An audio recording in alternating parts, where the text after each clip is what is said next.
The email notification blinked onto the screen as I was casually checking our shared laptop. Subject line, Husband Boot Camp, registration confirmed. At first glance, I dismissed it as spam. Then I opened it. My name, my email, a receipt for $1,499, neatly deducted from our joint account. My wife had enrolled me, without a single word, for a 12-week course built to reforge difficult husbands into dream partners. A pulse of heat rose in my chest as I scanned the course outline. Week 1, recognize your toxic traits. Week 2, listen without getting defensive. By week 12, I was supposed to emerge as some glossy, emotionally attuned version of myself. Each bullet point landed like a slap, polite, well-phrased, and brutal. But instead of slamming the laptop shut, I drew a slow breath, steadying myself. This wasn't about rage. This was about precision. I clicked through to their site and found glowing testimonials. Men with vacant smiles, standing beside wives beaming like they'd just won a contest. The architect behind it all, a woman who called herself the husband whisperer. Every cell in me screamed to confront my wife, but something colder, sharper told me to wait. I dug into her search history and found threads with her friends, full of strategies and shared grievances. I worked too much. I didn't anticipate her needs. They'd even formed a pact, an alliance of dissatisfied wives, plotting their husbands' upgrades. I closed the laptop and poured a stiff whiskey. The betrayal wasn't just the program. It was the quiet campaign behind my back, the decision to fix me like a broken appliance, paid for, discussed, executed, without even a warning shot. That night, she chatted through dinner like everything was normal, smiling, planning the weekend, sipping her wine.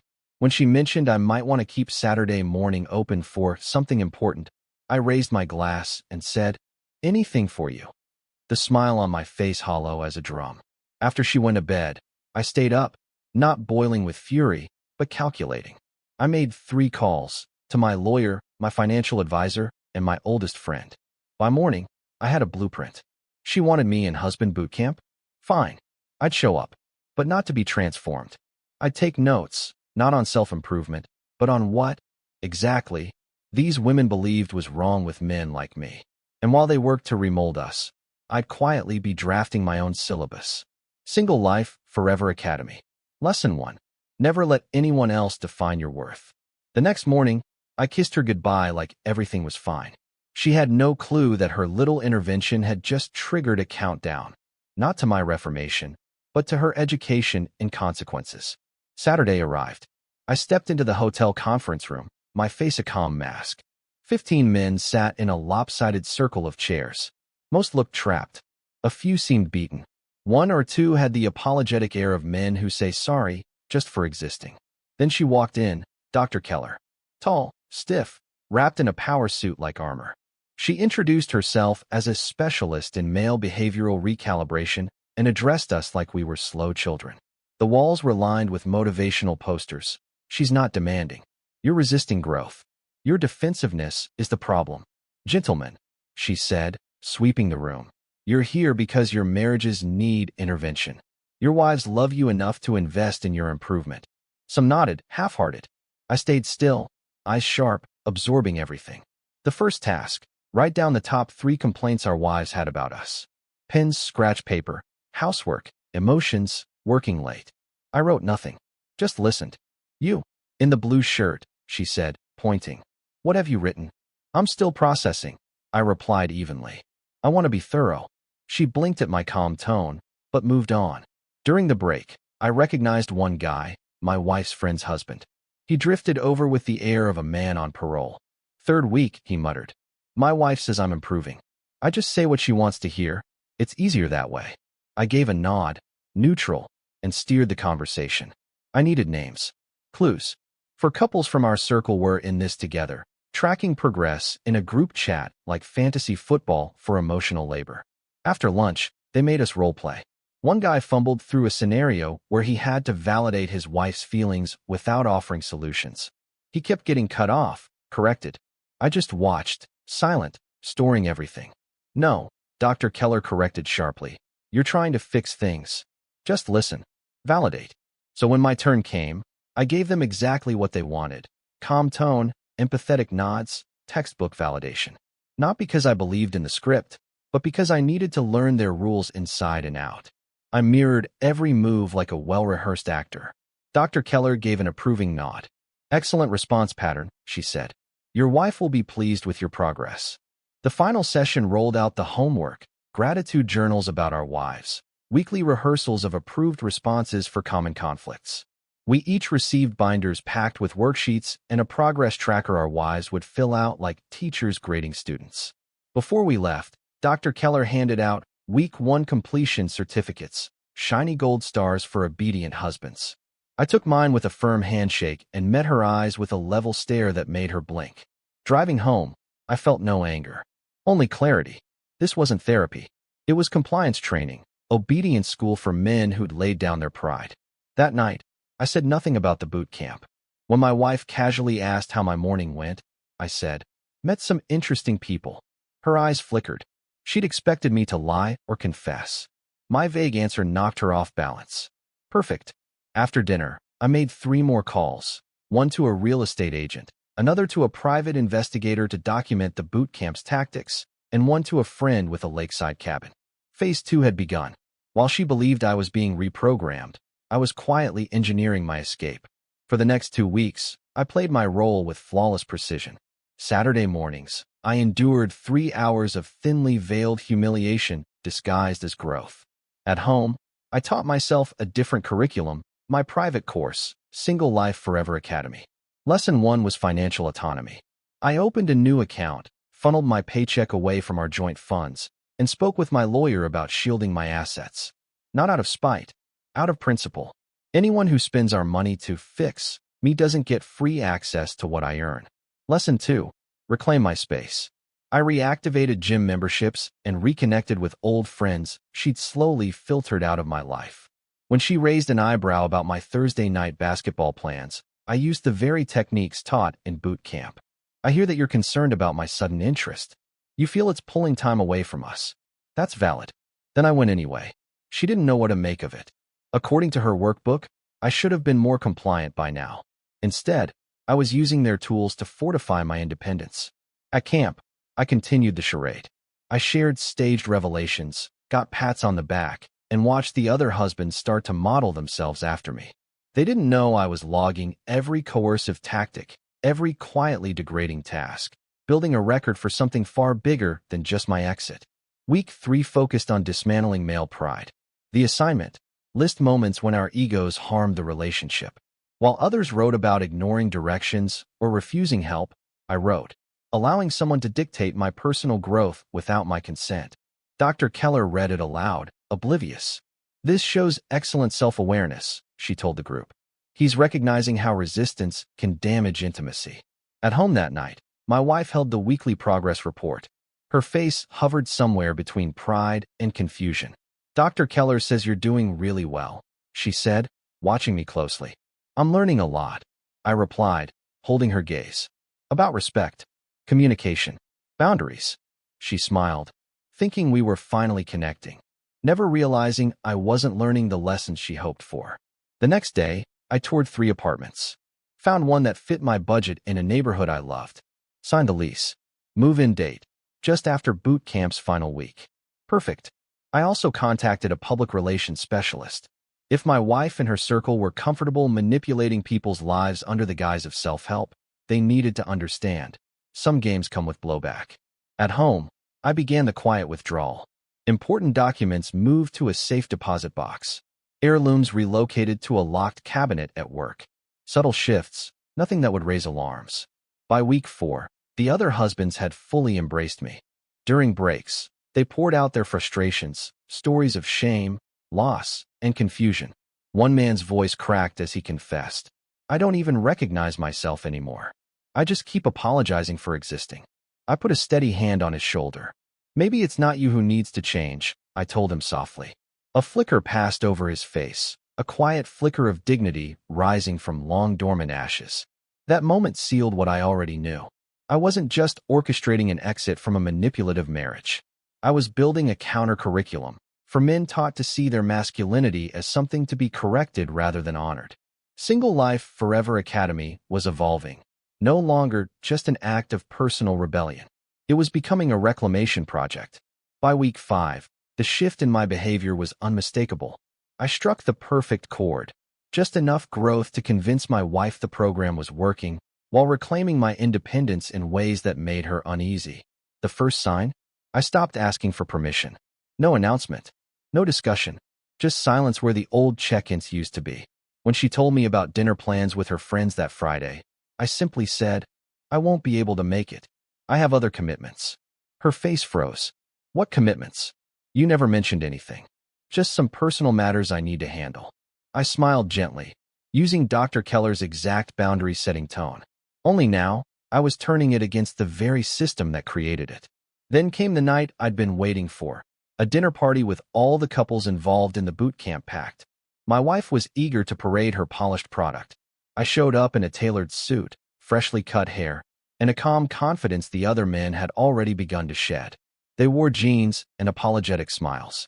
As dinner unfolded, I watched it all, the women steering every topic, the husbands nodding on cue, regurgitating lines from their emotional obedience manuals.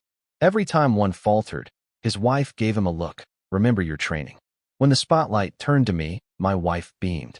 "The boot camp has been amazing for us. He's like a different person." I raised my glass. To personal growth and the revelations that come with it. I looked each man in the eye. They understood. Their wives didn't notice. Then, during the main course, one wife complained about her husband forgetting to schedule a service appointment. He opened his mouth to apologize, but I cut in gently. "Actually, I think you handled it well," I said to him. "You prioritized reasonably." Turning to his wife, I added, "The boot camps taught us a lot about respecting each other's judgment, hasn't it?" A heavy silence fell. She glanced at my wife, who looked equally disoriented. This wasn't the docile echo chamber they'd expected. After dinner, while the wives huddled, I moved discreetly from man to man, handing out business cards. On the back, just one line, "There's another way. Call me if you're ready." The ride home was quiet. Then she spoke. "Dr. Keller says you're excelling at communication, but tonight, you were different. Assertive. The others defer. You didn't." I kept my eyes on the road. Isn't honest expression the core of communication? That's what I've learned. She had no rebuttal. I'd turned their own script into a shield. The next morning, my phone lit up, text after text from the husbands. Curious, hopeful, desperate. That night, I told her I was heading to a support group. "Part of the boot camp?" she asked, uncertain. "No," I said calmly. "My own initiative. Taking responsibility for my growth." She had no room to argue.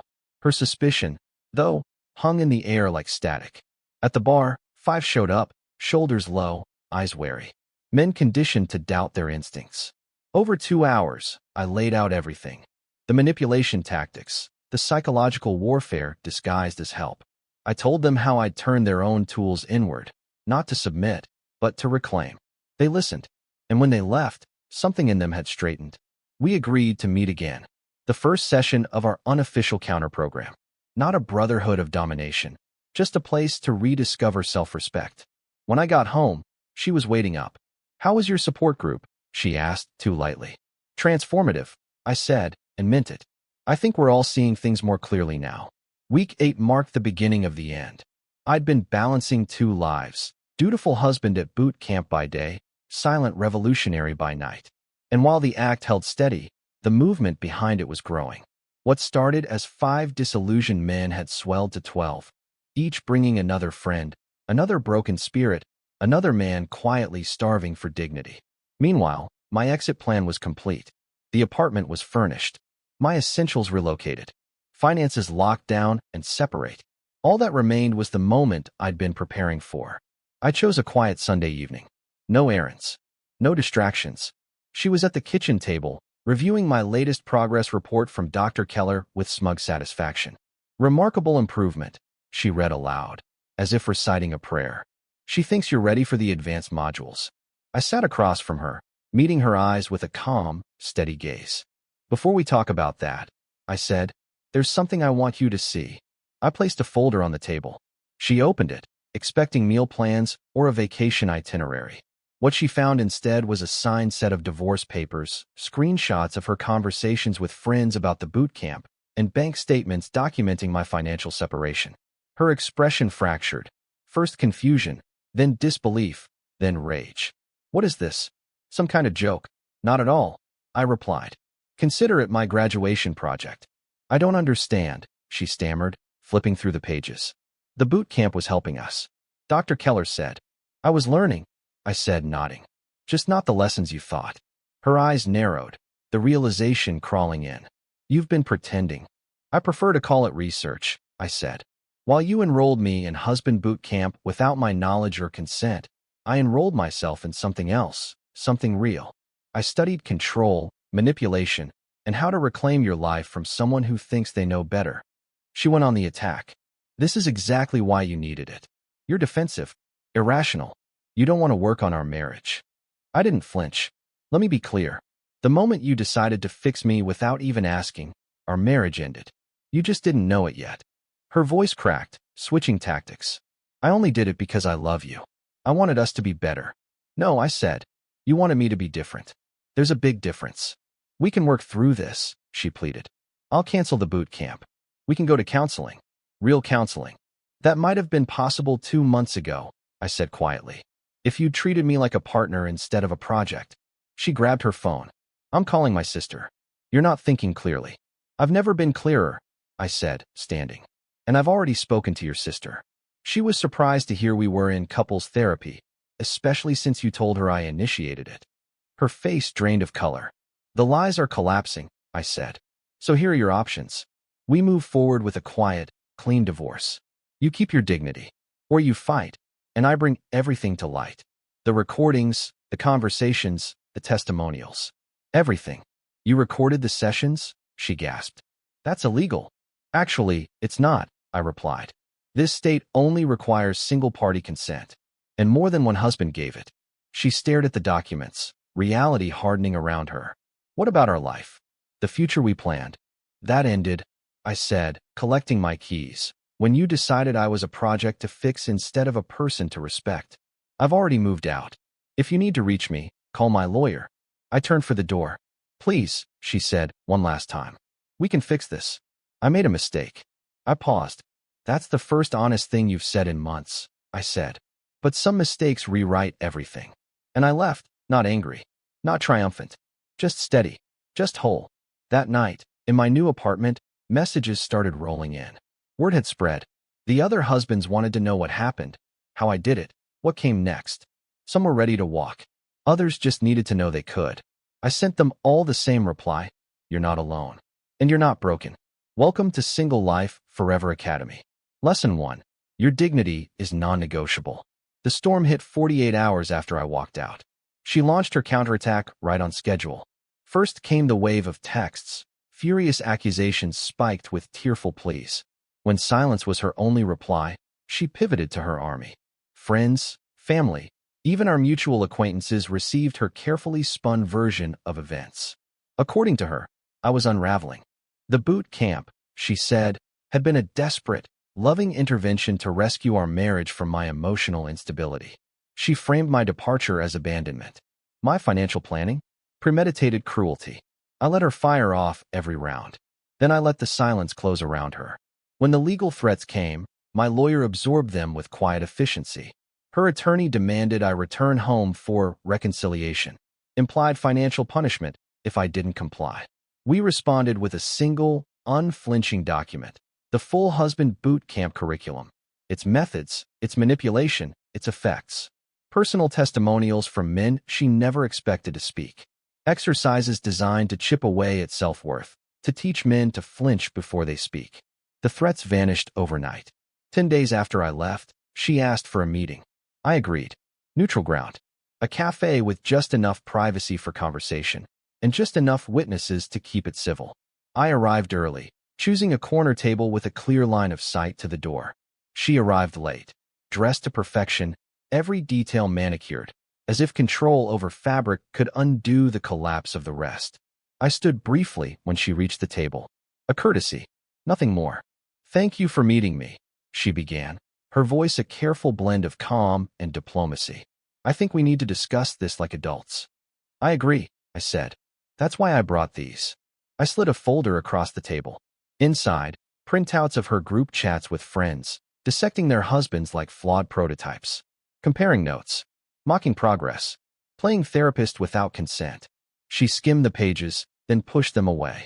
This is out of context. We were just supporting each other, trying to strengthen our marriages. By systematically dismantling your husband's autonomy. I asked. That's an interesting approach. She leaned forward, shifting tone. I know the boot camp was a mistake. I should have talked to you first. But throwing away 7 years over one bad choice. It wasn't one choice, I said evenly. It was the final confirmation. The boot camp just revealed the truth. You don't see me as a partner. You see me as a project. Her poise faltered. So that's it. Just done? She snapped. After everything we've been through, I spent 7 years trying to be what you wanted. And when that wasn't enough, you outsourced the job to a stranger with a clipboard. Yes, I'm done. She tried to pivot again. What about the good memories? The future we planned?